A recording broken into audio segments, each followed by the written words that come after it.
Here's a simple and productive way to train the posterior chain of the lower body, starting with a single leg RDL variation, position 90 degrees with the landmine, meaning that you're creating ground force friction in the frontal plane. Going right into a rear foot elevated split squat variation, leaning slightly forward to bias the glutes.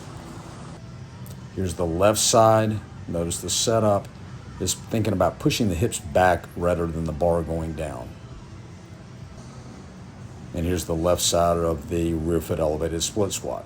Again, notice the slight pause at the bottom on every repetition, emphasizing the glutes here.